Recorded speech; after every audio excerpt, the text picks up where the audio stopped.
నమస్కారం.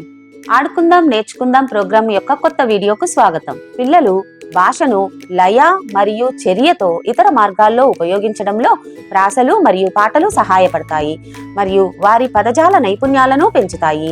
ఇది వారి భాషను అభివృద్ధి చేయడానికి సహాయపడుతుంది.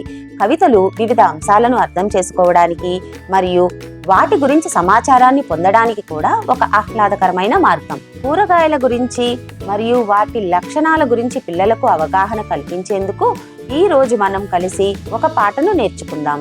అంతేకాకుండా పాట పాడేటప్పుడు చేసే శారీరక కదలికలు వారి కండరాలను కూడా అభివృద్ధి చేస్తాయి.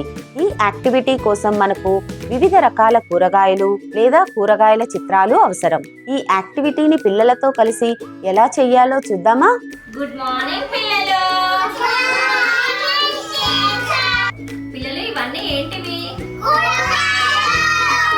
అవును పిల్లలు, బాగా చెప్పారు. మీకు ఏ కూరగాయ అంటే ఇష్టం?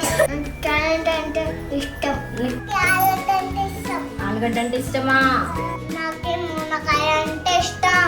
చూసారా పిల్లలు, మనకు వేరు వేరు కూరగాయలు అంటే ఇష్టము. ప్రతి కూరగాయకు ఒక ప్రత్యేకత ఉంటుంది. ఒకటి తీయగా ఉంటుంది, ఒకటి పుల్లగా ఉంటుంది, ఒకటి మెత్తగా ఉంటుంది, ఒకటి గట్టిగా ఉంటుంది. మరి కూరగాయల గురించి పాట పాడదామా? తోటకూర అంది కదా, నేను తేలిక. గుమ్మడికాయ అంది కదా, నేను బరువు. సోరకాయ అంది కదా,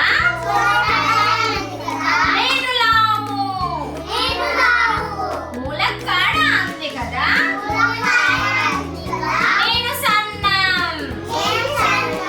పొట్లకాయ అంది కదా,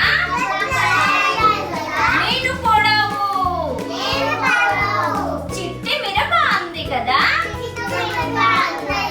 నేను పొట్టి. ఈ కవిత ఆసక్తికరంగా ఉంది కదా. ఈ ఆటను ఇంకా ఆసక్తికరంగా మార్చడానికి టీచర్ పిల్లలతో కలిసి కథను సృష్టిస్తుంది. టీచర్ కథను ఇలా మొదలు పెడుతుంది. ఒకరోజు తోటకూర గాలిలో తేలికగా ఎగురుతూ పోతుండగా ఒక పెద్ద గుమ్మడికాయ చూసి నవ్వింది. అప్పుడు టీచర్ పిల్లలను కథ కొనసాగించమని ప్రోత్సహిస్తుంది. ఒక బాబు ఇలా చెప్తాడు, ఇంతలో ఒక సన్నని ములక్కాడ అక్కడి నుంచి వెళుతూ నేను సన్నగా ఉన్నాను అంది. ఈ విధంగా పిల్లలు కథను కొనసాగించేలా ప్రోత్సహించండి. పిల్లలు చెప్పే వాక్యాలను ఒకదాని తరువాత ఒకటి కలుపుతూ కథను ముందుకు నడిపించండి.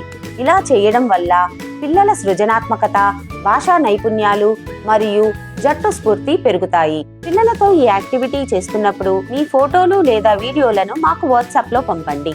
మరి ఒక కొత్త వీడియోతో త్వరలో మళ్ళీ కలుద్దాం. ఆడుకుందాం నేర్చుకుందాం ప్రోగ్రాంలో చేరినందుకు మీకు ధన్యవాదాలు.